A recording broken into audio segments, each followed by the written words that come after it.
Hello and welcome to the Genuine Learning blog. My name is Stephanie Theas and I'm pleased to be here to provide you with a brief update on the Office of Management and Budget's proposed revisions to Title II of the Code of Federal Regulation. The OMB provided notice of proposed revisions to OMB guidance for grants and agreements. And this guidance is to clarify existing requirements through revisions that provide further information on implementing statutory requirements and really to improve federal monitoring and ensure greater accountability and transparency. Additionally, the OMB is soliciting feedback from the general public on drafting final updates to Title II of the CFR.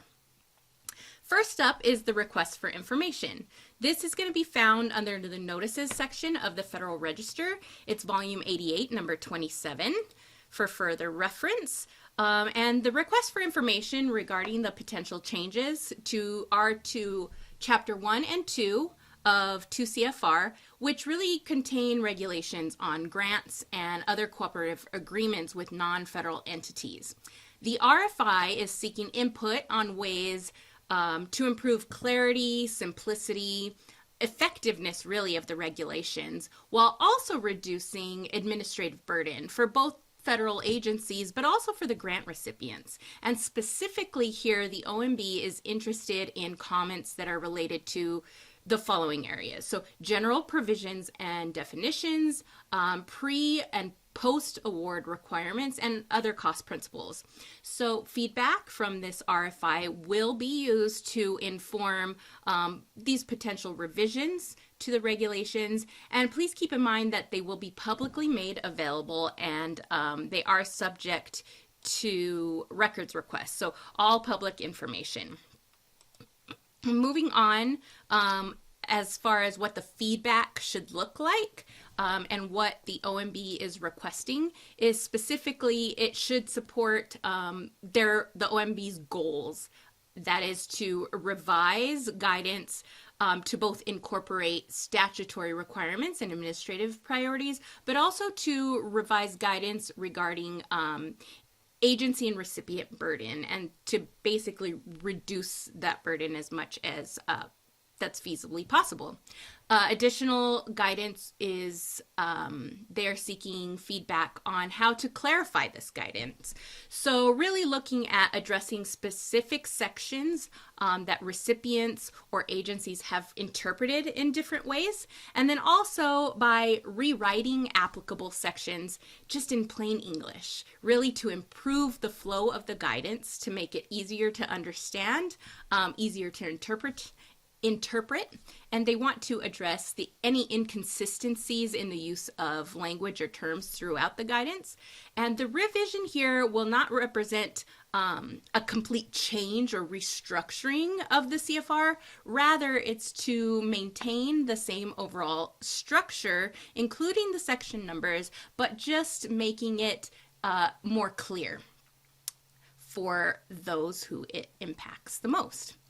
And so comments on the economic effects, those comments both quantitative and qualitative are especially helpful to the OMB, and you can refer to the current version of 2 CFR by visiting the Code of Federal Regulations eCFR system, and that is easy to find at ecfr.gov. So moving on now, we're going to talk a little bit here about the actual proposed changes and the proposed rule changes. This is for 2 CFR 184 and 200. And so here the OMB aims to streamline the regulations governing grants and agreements with the overall goal of, again, reducing that administrative burden and improving the effectiveness of federal funding. So similarly to this RFI, the proposal can be found under Proposed Rules of the Federal Register, that is volume 88, number 27. And so when you look at what this proposed rule and the proposed guidance is, the revision consists of a new item as well as to modify an existing item. And the revisions are limited in scope to those items. This is to support the implementation of the Build America, Buy America Act. These provisions come from the Infrastructure Investment and Jobs Act, and they just really, again, want to clarify that existing guidance.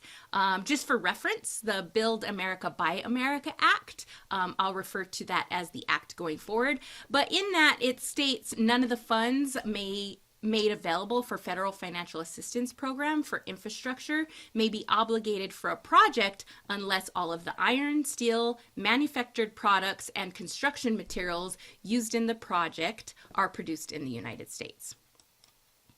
And so for implementation purposes for that item found in the Act, the guidance for grants and agreements would make the proposed rule would make changes to various aspects of grant management, which really includes clarifying requirements that are related to cost principles, again, implementing new requirements for risk management, updating policies related to subrecipient monitoring, for example.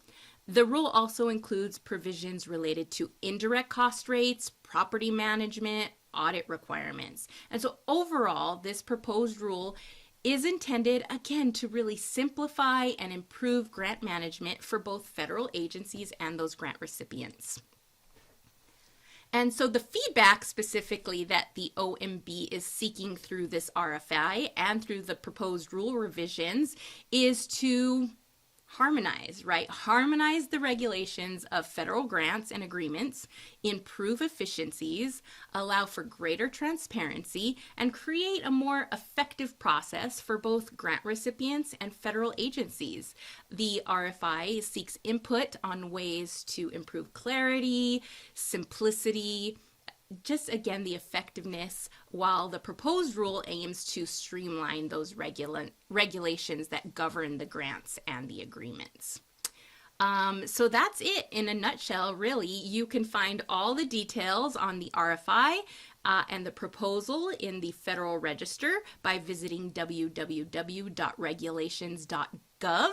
Comments for both the RFI and the proposed rule are due on or before March 13th. So thank you for sharing your time with me today. If you have any questions, feel free to reach out. And until next time, hope to see you again soon. Adios.